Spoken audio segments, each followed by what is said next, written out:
Sand. This is a story about sand. When I sit on the beaches of the River Rhine in Cologne, I think of their origin in the Alps, how ice and erosion grind the granite down, how the rocks mix with the pulverized remains of shells.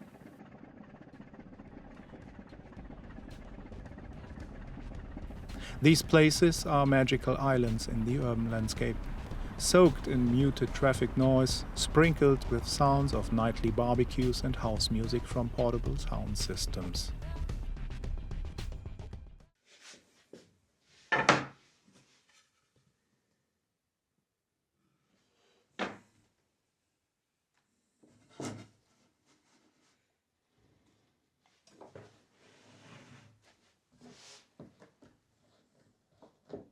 In the beginning of 2020, I stay at the shore of the Baltic Sea, walking silently for hours behind a photographer.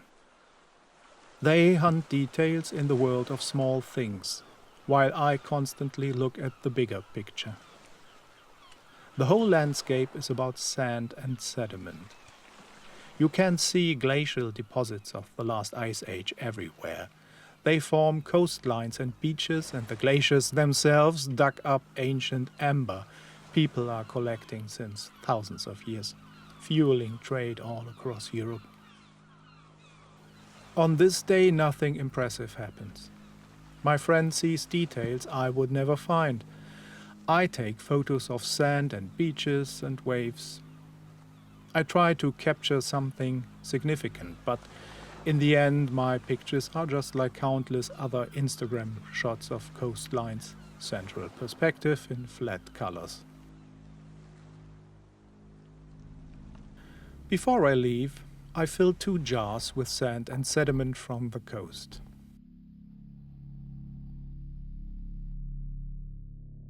Back at home, I try to paint the coastline because it seems so easy to construct. The beach is made of its own sand and the steep coast is made of glacial deposits. This is also the first problem. These might be original colors, but they don't say anything about the light on this day. Neither does my photograph. And then the wave catches my full attention, while I fail at the tree line on top of the steep coast. Later, I trade this painting for some Polaroids and some bottles of wine.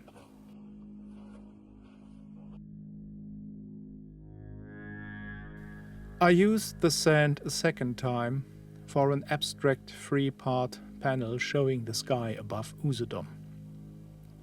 It's kind of a joke. The randomly painted sky turns out to be really dynamic and interesting. But the sandy part below is quite boring. That's clearly not what the sand hoped to be one time.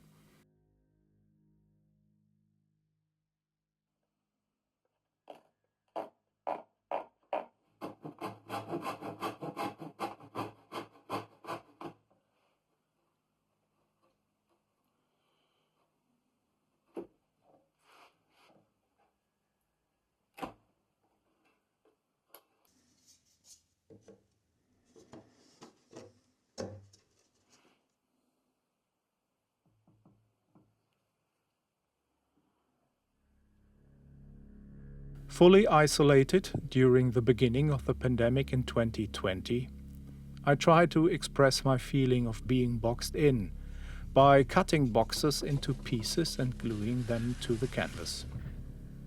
I want to create tight rooms, prisons. I want to show the confined life. My glue-ups look dead. Nothing is happening there. They don't speak to me. I'm frustrated and start to apply random colors. Then I grab the jar with the mixture of acrylic and sand, grab a spatula and squeeze the ooze in every nook and cranny.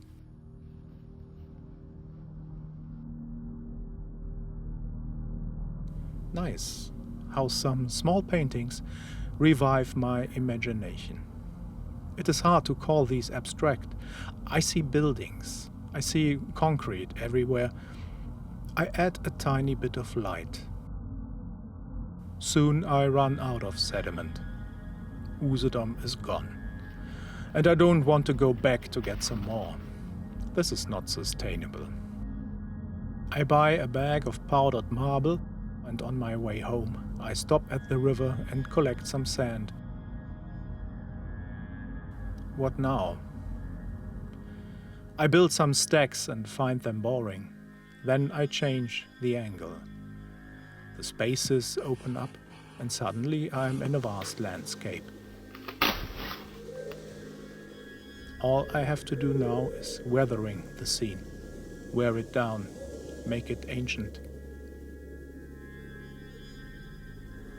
There is no sign of life. It's an ancient desert without any remnants of human culture. But it does look so worn down. Humans must have done something horrible around here.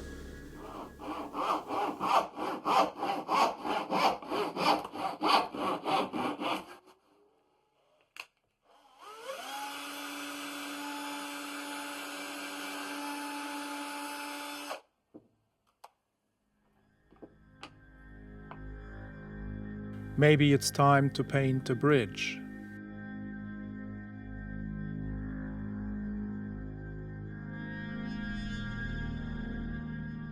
The bridge is frustrating. I quit on it, rotate the painting and cover it in color and sand, turning the whole thing into another part of the dystopic isolation series. I will revisit the bridges, but you have to wait for the next video to see them.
The texture of the sand makes everything more interesting.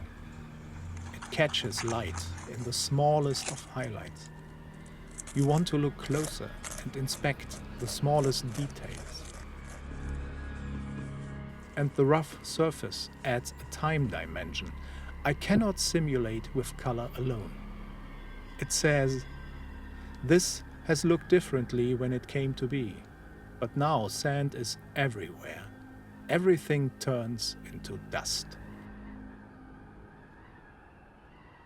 I could tell you what the inspiration was for this piece, but it is irrelevant for you to know. One guy saw a pinball machine. Another one a city. It is what you want it to be.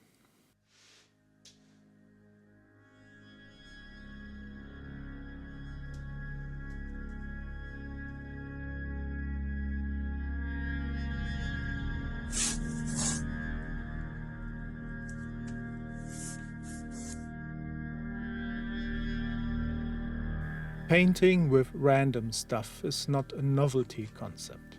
Not after artists have painted with any substance imaginable. But it adds another layer of connection to the world, one I don't want to miss.